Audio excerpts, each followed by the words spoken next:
Hello, my name is Kathleen Rogers and I'm president of EarthDay.org. I'm here today to talk about the theme for Earth Day 2023, Invest in Our Planet.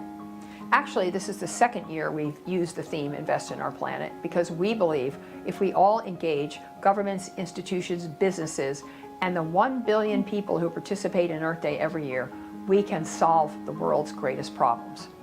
We can use Earth Day as a platform to push aside those barriers that were erected by the fossil fuel industry and other industries from the 20th century and redirect all of our attention, our energy, our resources to create a future that brings back the healing of our planet and protects all of our species, including, most important, our own, and provides equitable opportunities for everyone on the planet. There is unlimited opportunity to right the wrongs of past actions and to build a new version. We have the money, we have the ingenuity, we have the resources, and we have a very short window of time. But if the individuals, governments, businesses, faith groups, all of us join together and invest in our planet, we can solve the world's greatest problems, solve the climate crisis, and build an equitable future for all of us.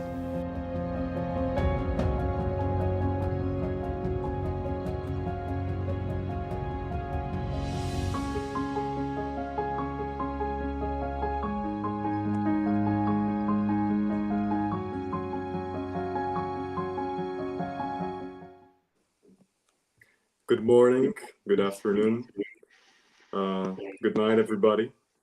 My name is Joanne Dabrowski, and together with Max Falcone, we're going to moderate this Earth Day live panel, Climate Education at COP28. I would like to welcome our incredible speakers, who are the champions of climate and education, and who all believe that climate education is one of the most fundamental solutions towards solving climate change. We gather here today because this week we mark Earth Day for the 73rd time in the history. Earth Day was the biggest event, the biggest mobilization in human history for environment and climate.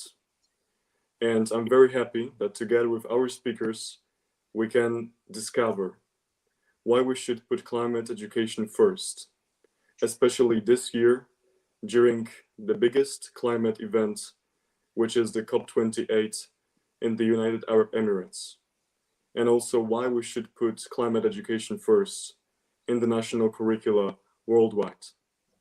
Because the more we educate our societies, the better our response to climate change is. So let's prioritize climate education this year. I would like to pass to Max Falcone to present our incredible speakers. Hi, everyone. I don't want to spend too much time talking because here we have the host of this week, the Earth Day week, Miss Kathleen Rogers, who is the president of Earth Day. Please, Kathleen, what's your mission and how do you tackle climate change by climate education? Well, I think as most of you know, we've been involved in climate education, my organization, since 1970. In fact, the very first thing that the president at the time, Richard Nixon, did within 3 weeks after the first Earth Day was to sign the National Environmental Education Act, which was extraordinary for the time. And he called on all Americans to put climate education in every classroom and every subject. Since that time, we've had a certainly uneven landscape around climate education worldwide. And the World Bank financed Earth Day some years back to do a real study of quite a number of countries and to see if what they said they were teaching on environment and climate actually matched up with reality. And it did not, unfortunately.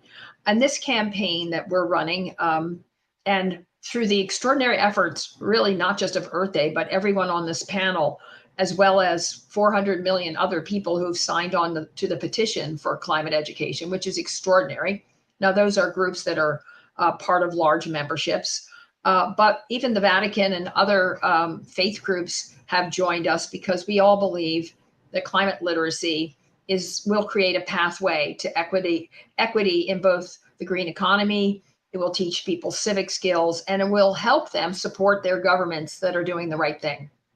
So we're excited about it. But for all of us, we've been working country by country, but we have such extraordinarily enlightened people on this panel who believe that whether it's GPE or Education International or COP28, that we can get the job done quickly and provide both the education on the science, but much more important, create innovation, invention, entrepreneurship, and a pipeline to jobs and to build equitable green economies in all countries rather than just a handful. So I'm really pleased to be here and share the stage with such extraordinary people.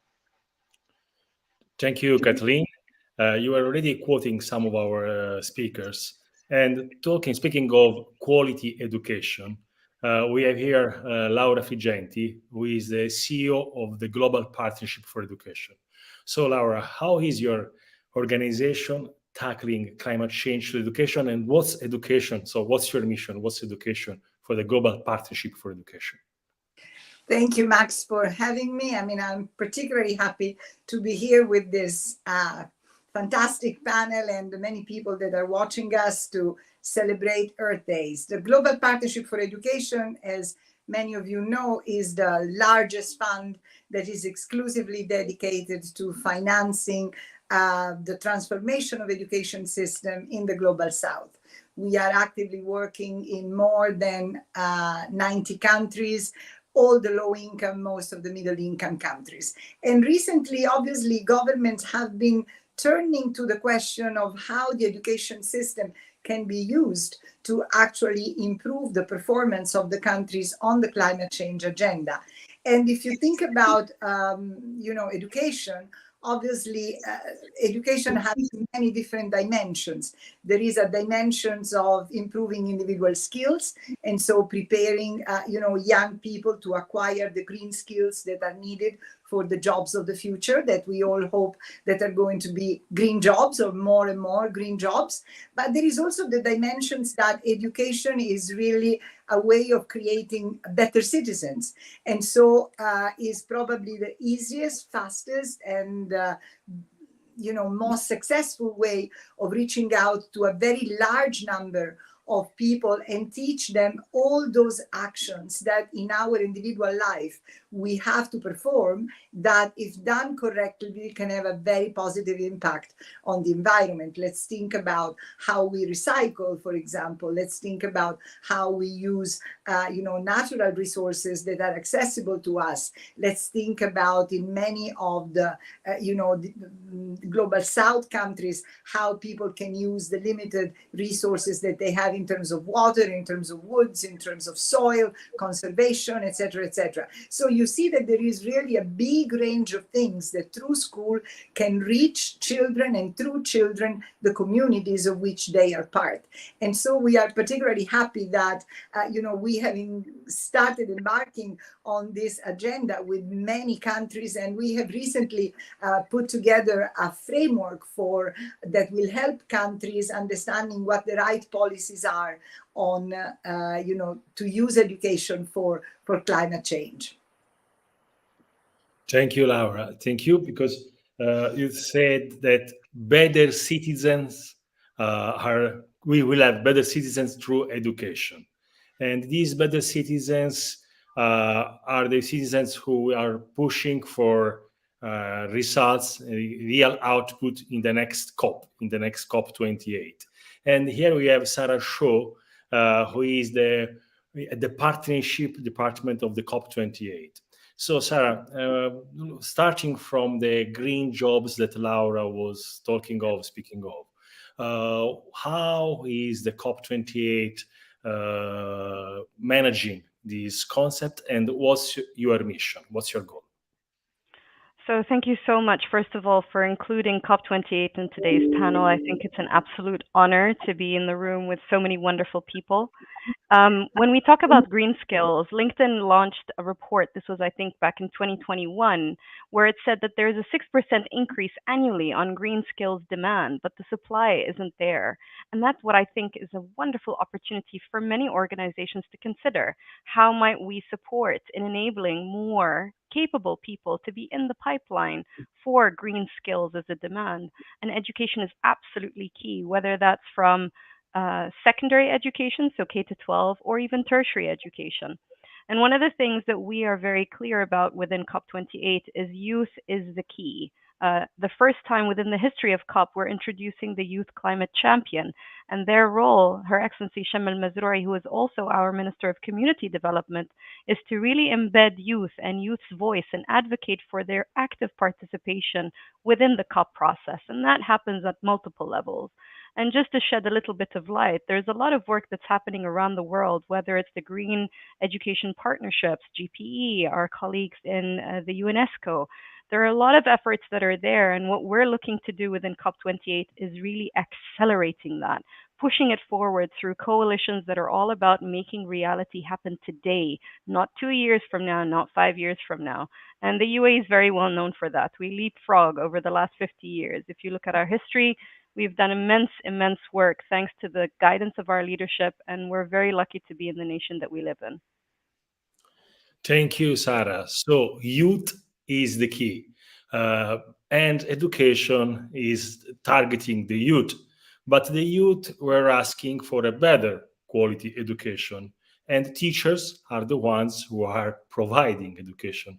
So we have here Aldis Holst, who is the Deputy General Secretary of Education International, the biggest union of educators and teachers all around the world.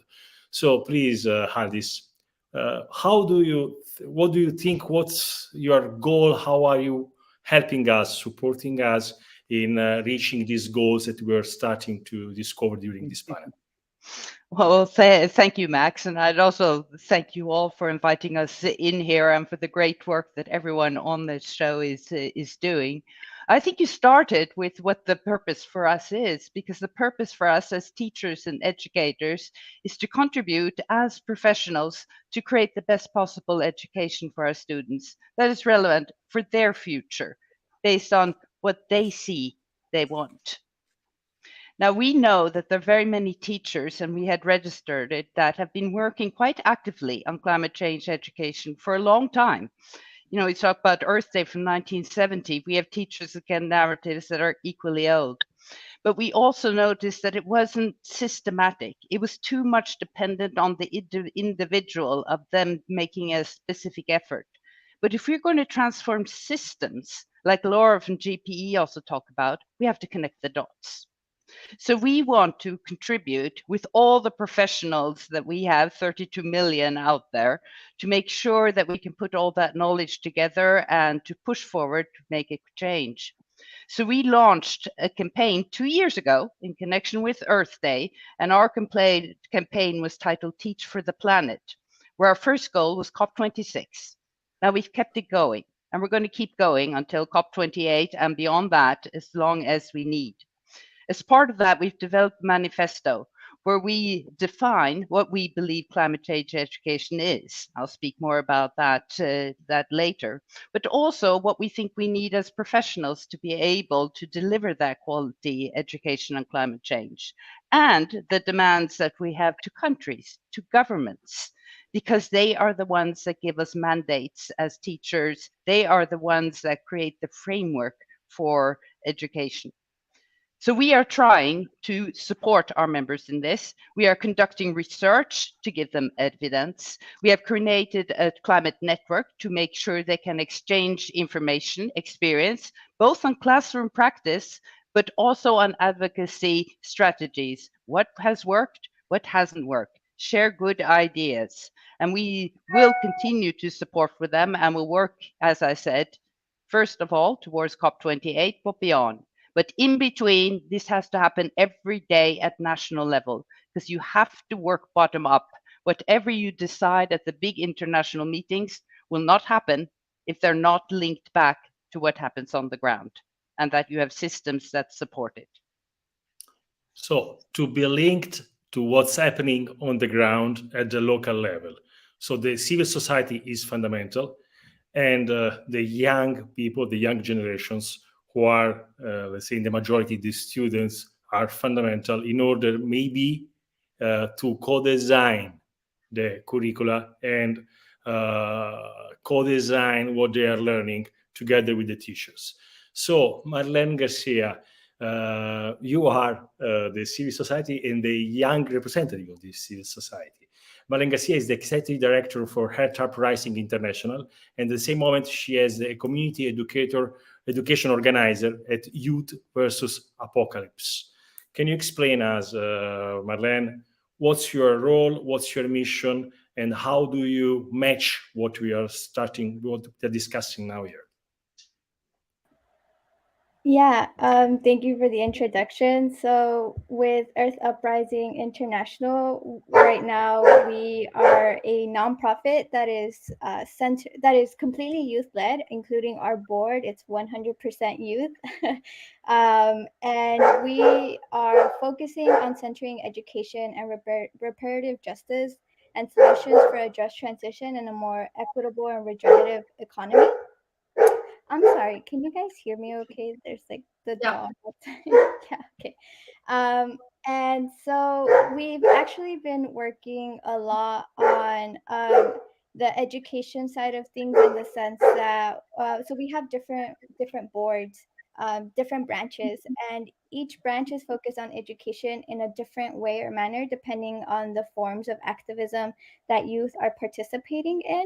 We have our law and policy branch, and our directors there are really focused on providing toolkits and guidance on what it is, educational resources about, taking climate action through policy and through law. Then we have social media. How can we really put all this information about climate change, environmental inequalities, youth activism, and really empowering the voices and the stories of youth in media. And then we have our educational and scholars branch. Education right now is really focused on, we're like really proud of doing this thing called an environmental school tour. And right now in Africa, actually, one of our members has covered over 30 schools. And what's happening there in our environmental school tours is that they are giving presentations on climate change and environmental inequalities, but specifically how it's impacting the communities there. As we all know, climate change is disproportionately affecting communities in different ways. And so these youth, coming from the community, recognize how it's affecting them. And so when they give these presentations and do this kind of education amongst like their peers, it really creates that like connection, like, okay, this is how it's directly impacting us. It's not just this is what climate change is. It's more, it goes beyond that and really connects the education and the information to the community, to the youth themselves. And along that, we're planting trees, trying to restore the environment, and taking nature walks and providing natural resource, other important like hygiene resources. And this is just like an example of why it's like really important to have youth, teach youth, especially youth who are already involved in the process, because we talk a lot about like, let's get youth involved. How can we educate them? But we really have to also keep in mind that we have to provide that support, especially, which I'll talk more about, but supporting youth to educate youth, I think, is a very important part of all of this. So, yeah. Okay, so supporting youth to educate youth, and you're talking a lot of relations and links with your peers. And we have here a peer who is Joanne Dabrowski, who was funding one of the funders of the Climate Education Coalition. So, Johnny, I think that the floor is yours in order to start to ask something to our great panelists. Please, Johnny. Thank you, Max. Yeah, so Assertive.org, we're one of the members of the Climate Education Coalition, and together with more than 100 organizations and individuals, we have created the open letter to the COP28 Presidency, where we all ask the presidency to prioritize climate education at COP28. And I think what's the most important thing is that we would like for ministers of education, for policymakers, for ministers of finance, for heads of states, not to sign declarations or make empty promises. We would like for them to commit to actions and to commit to funding for these actions, especially for climate education at schools in particular countries. And this is what we're hoping for very much from the COP28. So I would like to ask one of our speakers, Ms. Sarah Shaw from the COP28 Presidency, what are the actions taken by the UAE Presidency and the UAE Ministry of Education to prioritize climate education at COP28, especially in this context of direct engagement of policymakers to commit to climate education in the NDCs, in the school curricula? Brilliant question, Johnny, and thank you so much for the opportunity to shed some light on what has happened, what is happening, and what we hope will happen. So the UAE, for the better part of 2 decades, has been actively working around this whole concept of creating sustainable schools, providing programming within schools to help educate our students in public schools within the UAE. There is very ambitious plans at the moment happening. So if you think about 1998 to 2010, we had a lot of initiatives with the World Wildlife Fund. We have the Emirates World Wildlife Society. We have obviously attempts from the UNESCO to really embed what we're calling the Green Schools Initiative within our public system and even our private schools. So to give you just an idea, in 2009, we had 26 sustainable schools. 6 years later, we had over 150 sustainable schools. And what that means is their teachers have been trained, their students have been exposed to some of the key needs and some of the key challenges that exist within climate change itself. And where we're heading towards now is something that is beyond just literacy. We're, as His Excellency Dr. Sultan Al-Jaber, our COP president designate, we're a COP of action. We want things to be happening on the ground, going to my colleague's comment earlier on. So one of the things that the UAE's Ministry of Education is going to be launching, hopefully, is an entire scheme and plan to help revolutionize how climate education happens within our public schools, but also within our private schools. Some policies will be announced. Hopefully, we'll be waiting for that soon. And I'd rather let the Ministry of Education take care of that. But what we want as a presidency so far is we want to make sure that climate action education is actually embedded within schools. A lot of students now have access to information at their fingertips. And the first question they ask is, what can I do? And whether it's students, whether it's teachers, whether it's school leaders, whether it's the community that they serve surrounding them, we want to be able to give them that answer. And as a result of that, what we would like to create is something similar to what you have, but at the heads of state, if not at the ministers of education level. We want to create a coalition of nations that set the bar for all other nations to follow.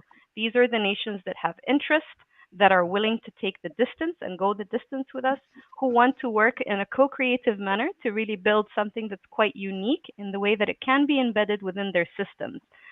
Somebody who's an educator myself, if you want to change one small thing within the education system, it's a big, massive change if you want to do it at the system-wide level. So we really want to think about best practices, making sure that we're representative of global North and global South, making sure that we enable these youth. I mean, just recently we announced the International Youth Delegates Program, where the UAE is actually supporting in the empowerment of 100 youth internationally to be part of the COP process. Now, my question is, what happens next year? Who will take care of that enablement and empowerment of youth? And my answer to that is universities and schools. Now, how might I make that something that is systemic, sustainable, able to take the test of time? So that's kind of the work that we're doing at the moment when it comes to the education priority within COP28 itself.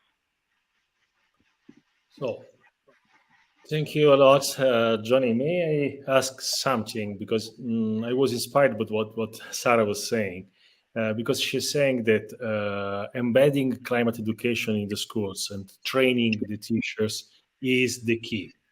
But funding for quality education for the partner countries, for let's say what we are calling developing countries, is crucial for the success of global response to climate change. Laura from GPE.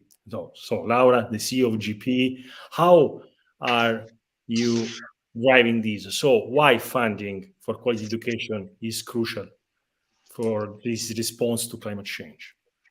Well, I think that education, as we all know, is in itself, without even thinking about major transformation, is a very expensive sector because it's highly labor intensive. So that is one part. During COVID, education also lost a lot of the gains made in the past 2 decades in terms of access and improving on quality. So there is really need to have massive investment to recoup some of those losses. Plus, there is this whole process of transforming education. Some of the other speakers on this panel were talking about the more active role that youth want to play in co-designing the curriculum, the need to use education to create those green skills that will lead hopefully to green jobs, the needs to create better citizens, etc., etc. All this requires massive investment that the sector at the moment doesn't have.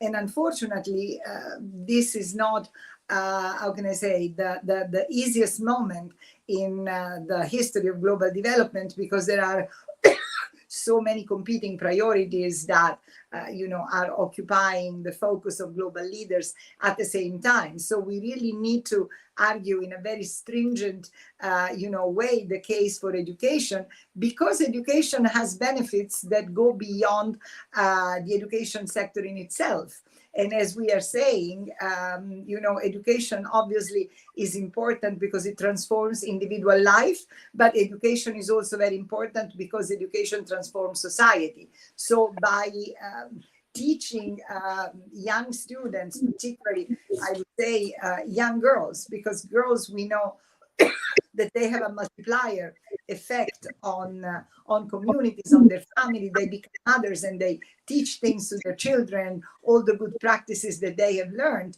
So it is very, very important that there is at this moment a massive investment in curricula, in making sure that teachers are prepared to to actually be the agent of this transformation of the education sector, and to make sure that there is the material, the textbooks, all that is needed.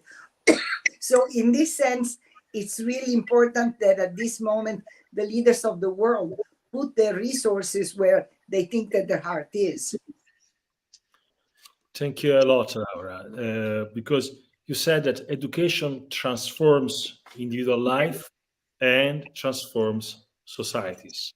So educators are the ones who are the change makers somehow.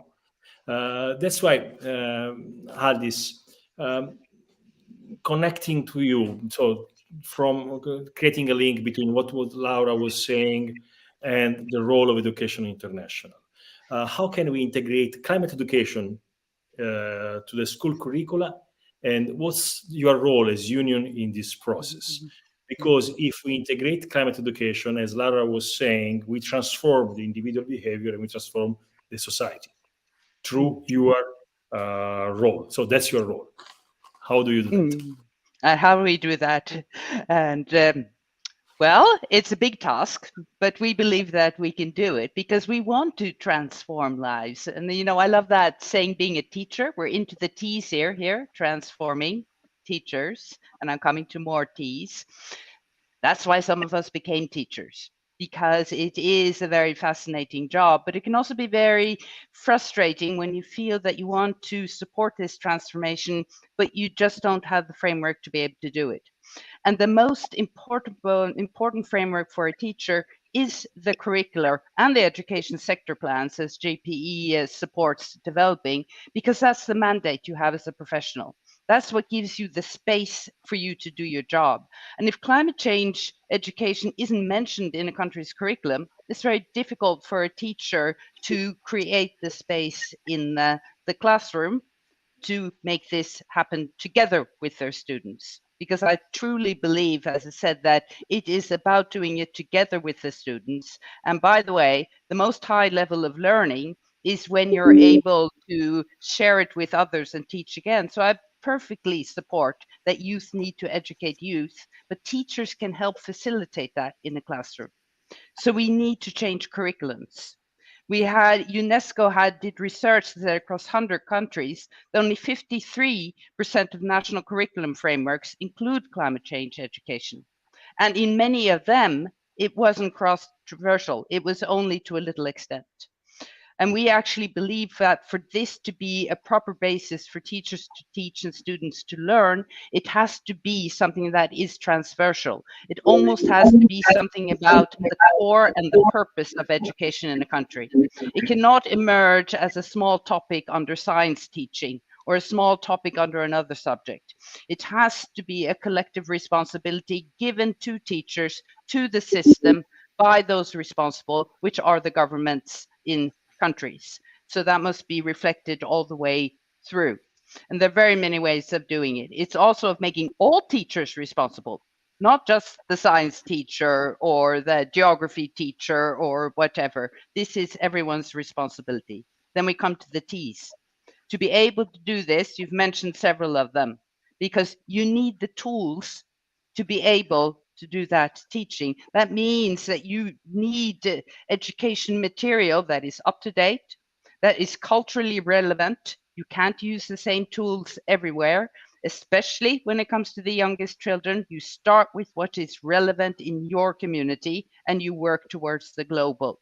You see something that is gender responsive, as Laura talked about, linguistically appropriate, and also which respects the knowledge of indigenous peoples that already exist there.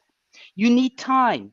You need to feel that you have the mandate to use time on this in the classroom. And remember, what you test, what you monitor, what you report back on is what is considered important. So you don't only ask, what are your results on the math test and the literary test? You ask, what are you doing on climate change education? You need trust. Another T. The teachers, the professionals need to know that they are trusted and allowed to do this in the classroom without being questioned from the outside whether it's relevant or not. And you need training, as has been mentioned. Most of the teachers out there, even that, trained in my time, this wasn't on the agenda when we were trained as teachers. You need continuous professional development also because you're constantly have new knowledge, that you need the knowledge as the basis of developing the skills. It's about knowledge, but it's not just about that. We have to teach our students to be able to use the knowledge to become active citizens in their own lives. Some of them will become activists for climate change. Some of them will not, but they are still activists in their own lives and choose how they live at home and also see the opportunities of building their green skills and looking for their green jobs, whether that is creating their own jobs or whether it is applying for jobs that exist out there. And that is quite high level learning. And this does need financing, yes. All transformation needs financing because it's about creating something new. Now, we believe that the basis of that financing has to be through the government financing, has to be through the public sector. They can be supported from outside, but that's about those responsible taking responsibility for investing in what is most important for their future of their countries, and that's their children, and that's their education system, because that's what prepares it. So along with Feast for the Planet, we also have a campaign that is Go Public, Fund Education. That is what it's about. So I think I'll leave it there. I can continue for a long time. But remember all these good ideas out there, because Marlene was talking about it, planting trees and everything, and you have the small ones, the recycling at school. Oh, maybe we should start thinking about rebuilding the neighborhood school instead of these gigantic schools where we have to transport children to get there. School buses go electric instead of being on fossil fuels.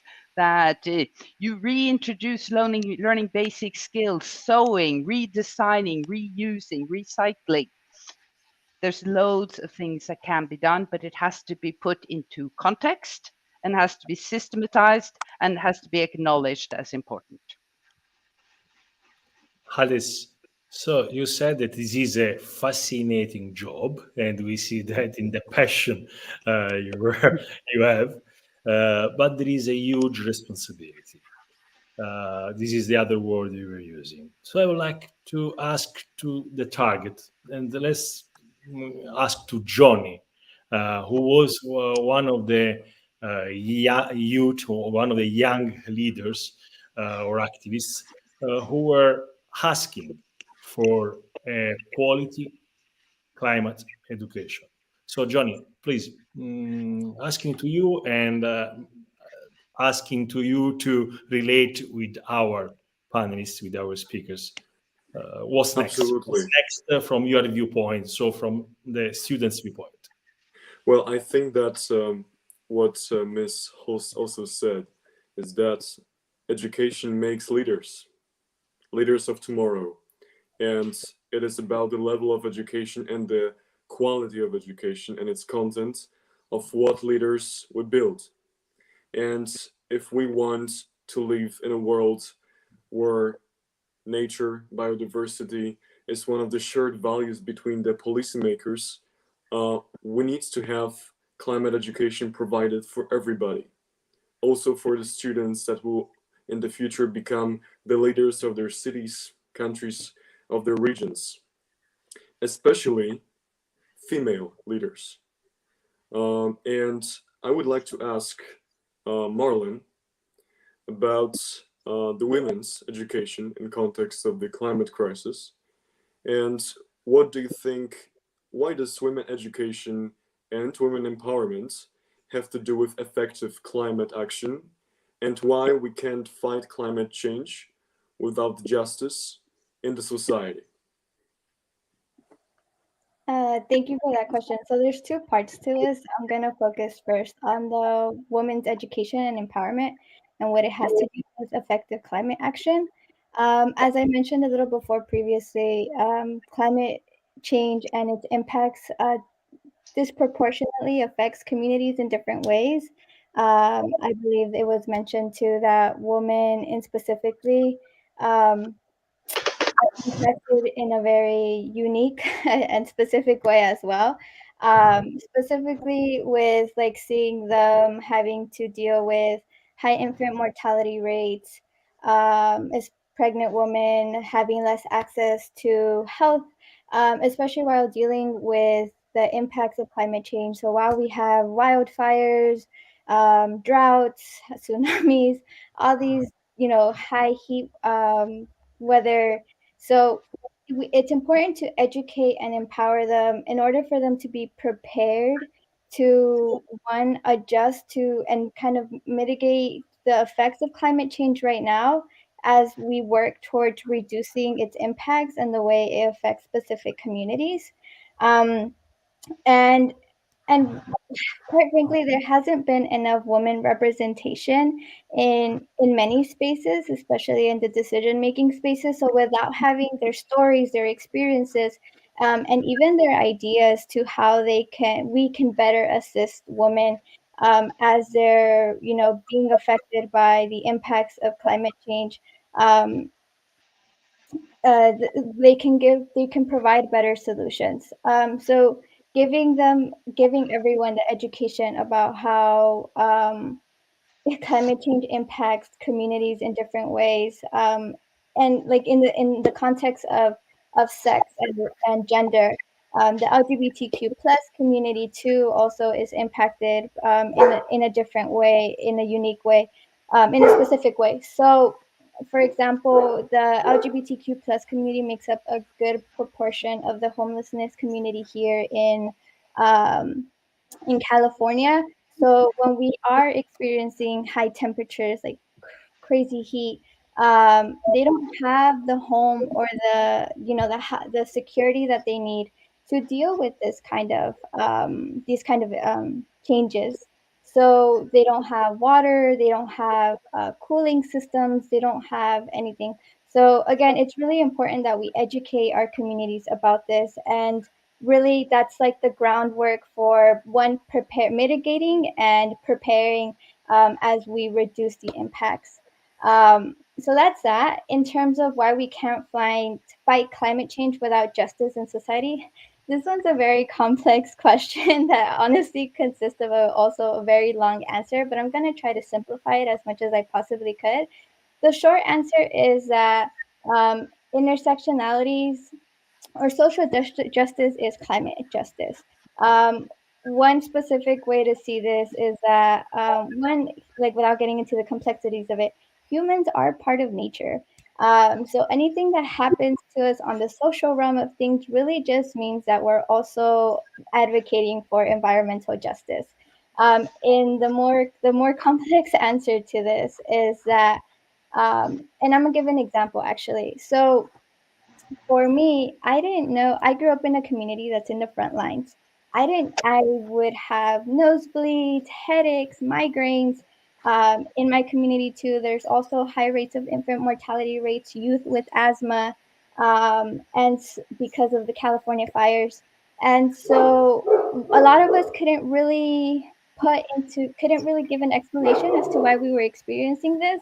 And a big part of it is because a lot of us that come from BIPOC or marginalized and oppressed communities that experience the kind of social injustices are more focused on dealing with those barriers. So for me, I come from a family of immigrants. I couldn't really focus or give more attention to the nosebleeds or the migraines because when my dad was captured by ICE, I was more focused on that. How can I make sure we can bring my father back? And also dealing with the mental components of that. Family separation has huge impacts on youth, mental health impacts. So it's important that we address social justice issues, or at least support marginalized communities, so that they can give the focus and the prioritization that is needed for the climate crisis. You can't help or expect us to choose one or the other. You can't expect me to choose between, saving the world, educating about climate, educating about environmental inequality, and even learning about it, while also expecting me to, help out my family so that my parent, that our immigration matters. Or I come from a community that's also has a low socioeconomic status, so our educational resources aren't as accessible and aren't the same compared to others. And so you can't expect me to put in 20 more extra hours of studying and independent you know um, research without and then also asking me or other youth to come save the planet or educate about climate justice. So it's really important that we really also focus on the justice side of things, on the social justice side of things, just because in us supporting and addressing those, we can create a more welcoming environment for youth and other communities to come in and actually be fully present in taking climate action. So yeah, I hope that answers the question. Thank you so much, Marlon. I think that was very important to hear. I think it's important to remember that we are all different, living in different circumstances in different regions.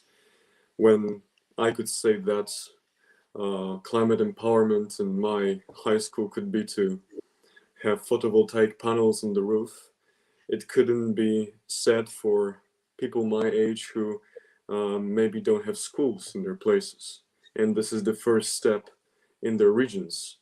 That's why I think that quality education is very much intersected with climate education here. And I remember what Ms. Fijanti said a few minutes ago, that now we don't have education on the priority, or we have problems with having it as a priority. And I deeply believe it should, because if we want to create a climate conscious society, especially with leaders, we need to do it now, not in 20 years, not in 30. Because even if we solve climate change, what's next? we'll do it again if we don't learn on our mistakes. And that is education, I think. That's why we absolutely need to push for political will, for funding education, quality education, and climate education in the countries. And so I would like to ask Kathleen Waters, what is the progress made for climate education worldwide? What is to be done? And what is the role of earthday.org in creating a climate conscious society worldwide? Well, I mean, honestly, I think whether it's equity or justice, it's got to be about what's happening in the world. There's $73 trillion being invested in the green economy, and most of it will benefit the global north, if not entirely. In fact, the way things are going, northern countries are extracting resources to build green products so they can sell them back to the global south. And in our conversations with the leadership, and these are foreign affairs, education ministers, environmental ministers, business leaders, they are super anxious in the global south to have that opportunity to teach everything Hall has said, everything everything we're talking about here really relates back to how we can build an educated K through 12 university grad school population. And we can do this in 4 or 5 years. It doesn't take a generation. So that those countries can be ready for, trained for, and leading their countries into prosperity around the green economy before, as I suspect, it will end up like the tech revolution, being owned by a handful of companies.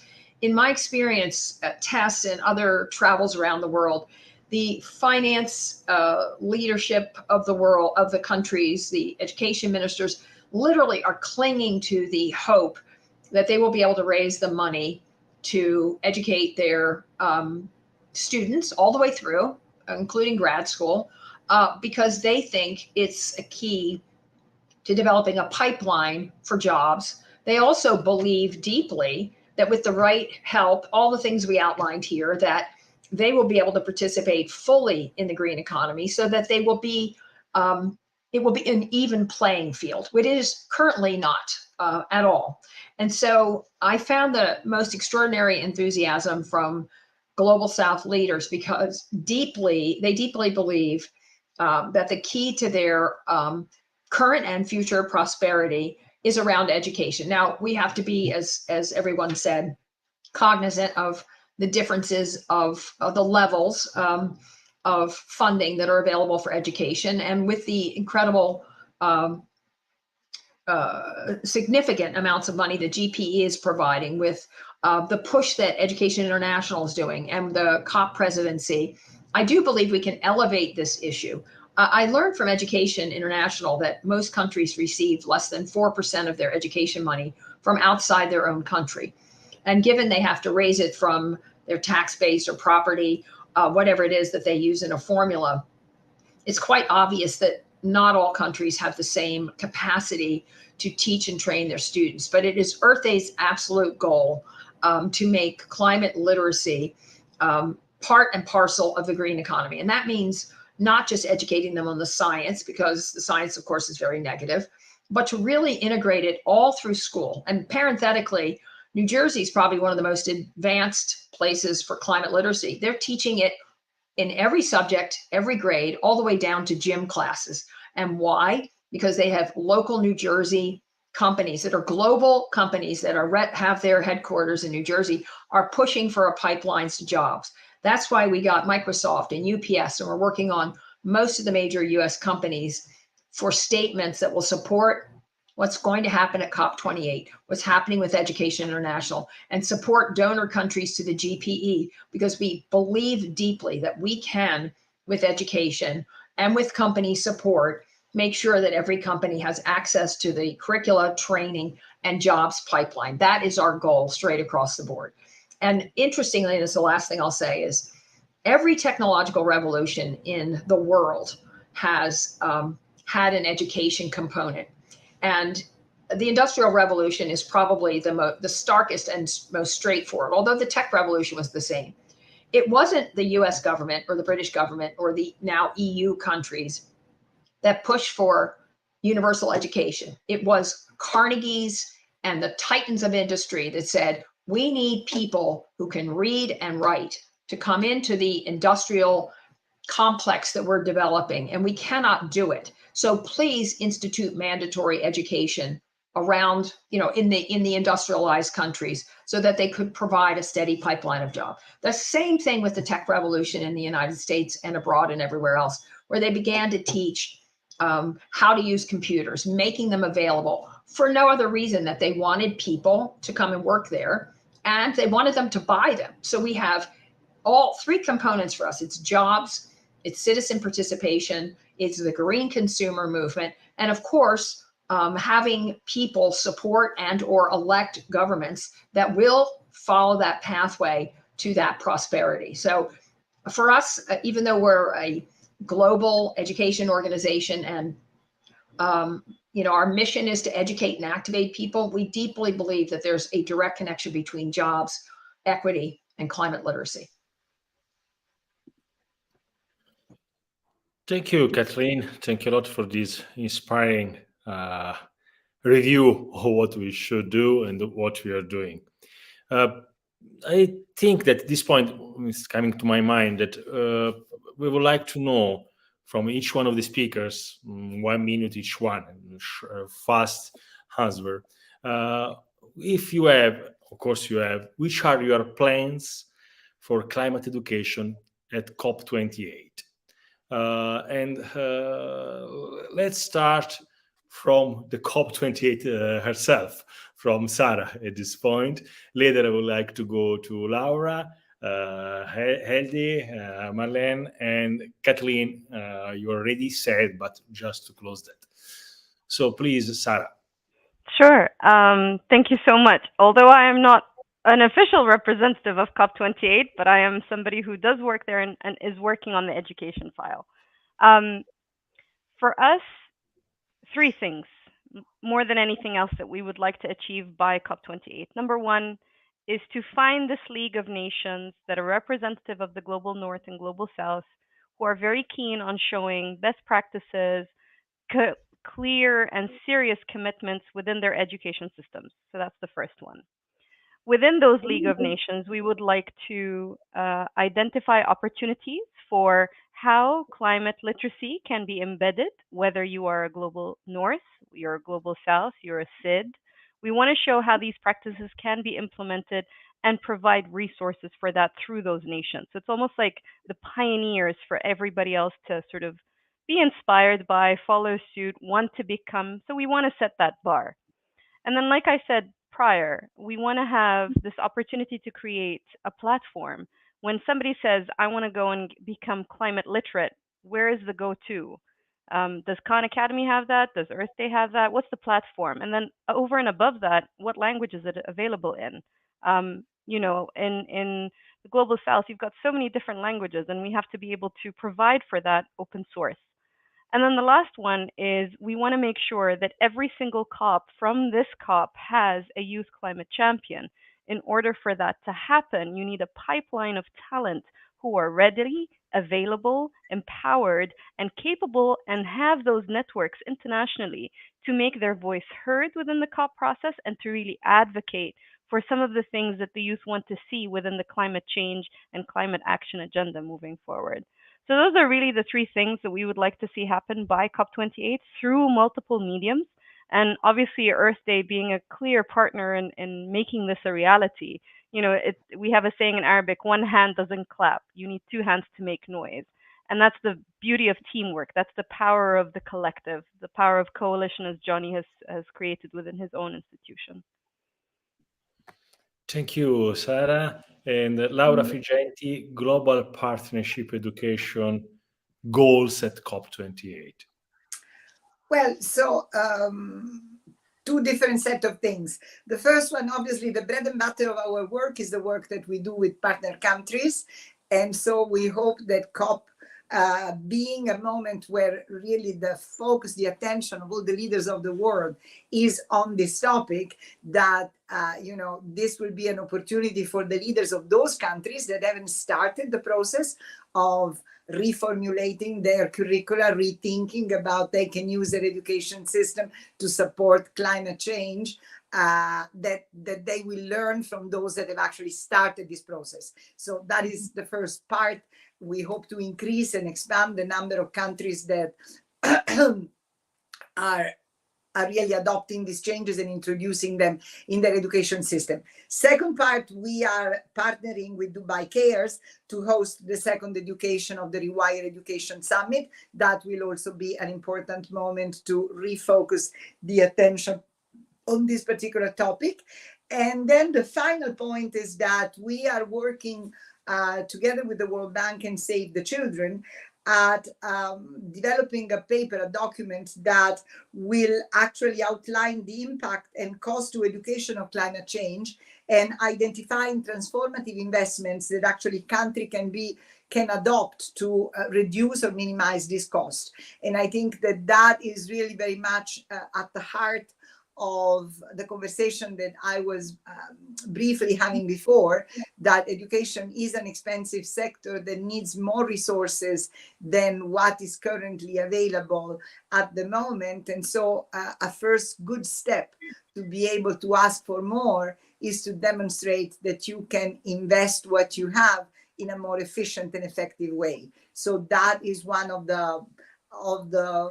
our hope, that we can mainstream this good practice with several of our partner countries. Thank you, Laura. And through these goals, this COP will be really a change maker. Haldis, which are the goals of Education International for this COP? Well, our goal is to continue our Teach for the Planet campaign, to use our network with all our member organizations to advocate also at national level before COP28, because we know countries tend to make up some of their minds before they travel.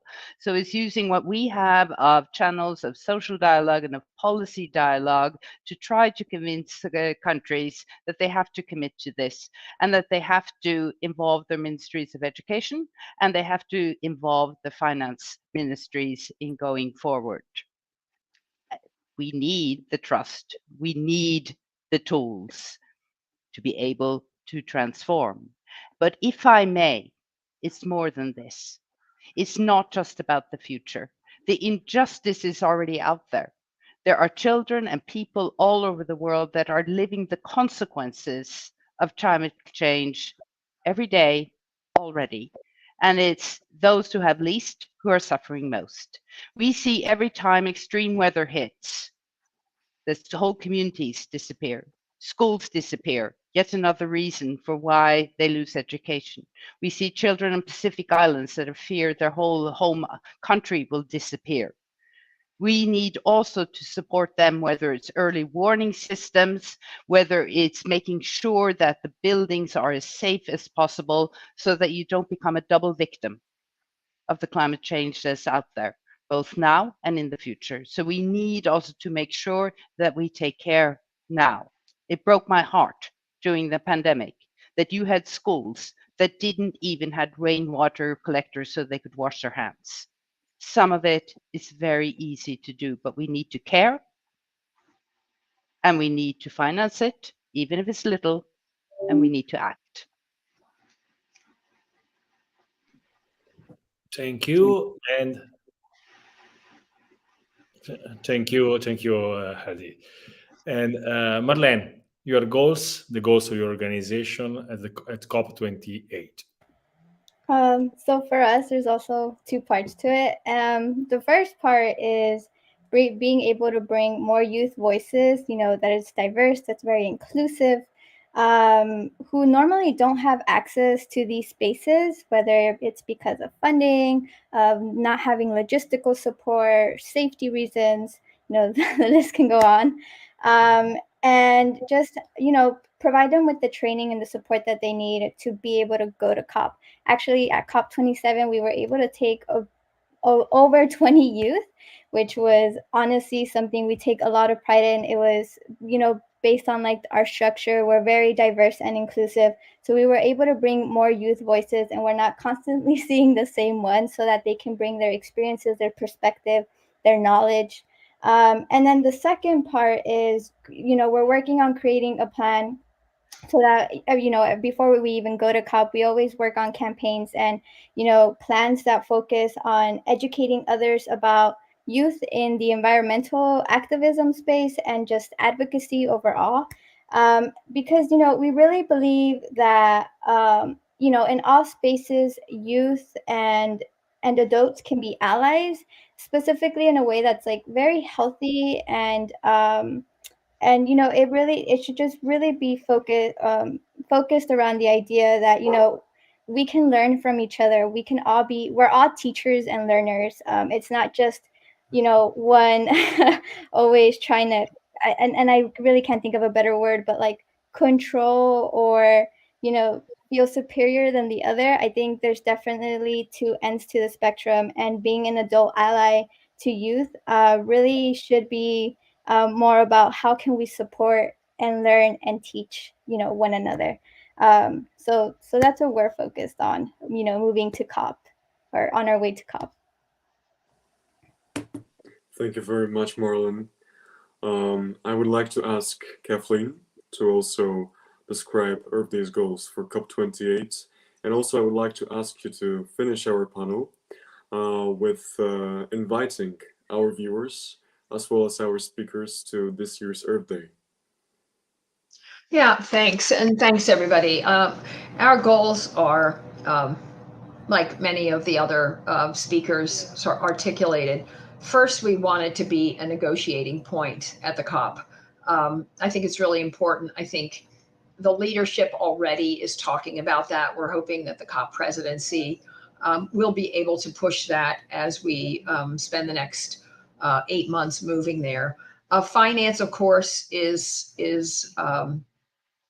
a top priority. And so one of our goals is to bring the mega donors of the world. And there are many. People are giving away $250 million, $300 million without even contacting groups. There is an extraordinary amount of personal wealth, foundation wealth that could be brought to the table. So in addition to GPE and UAE and other countries that are trying to create multilateral funds to pay for climate literacy, we're really calling on the donor community, both individuals and foundations, to step to the table, because we probably all know that some foundations fund education very broadly, or women's or girls' education, but climate literacy isn't on anybody's radar in most of the major foundations. We're working steadily to change that. So we hope by the time we show up at the COP that we will have, we're hoping to bring, if we're lucky, at least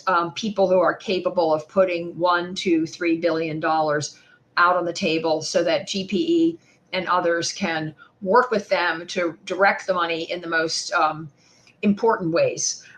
Lastly, we're also looking at G7 and G20 and other organizations, the GEF, the Global Environment Facility, because we want them to take up the mantle. And I think if the COP28 does this, that others will follow. The G20 obviously is in India this year. It's a high priority for us to get the language back in that Italy had already inserted a couple of years ago.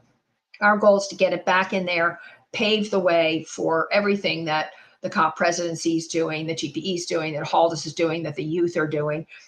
So at the end of the day, we're really about jobs, climate literacy, equity, bringing funding to the table from new sources, and of course, engaging youth in everything we do, since it's their future. I think with respect to Earth Day, our theme, as we mentioned, is invest in our planet.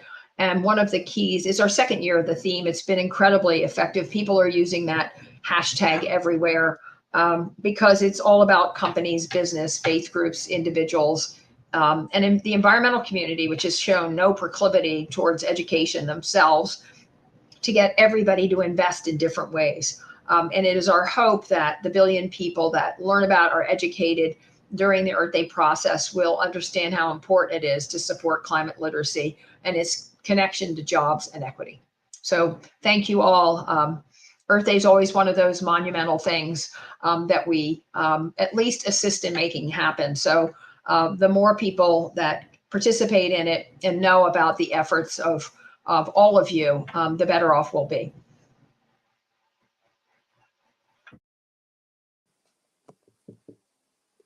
Thank you, Kathleen. Thank you very much, everybody. Thank you.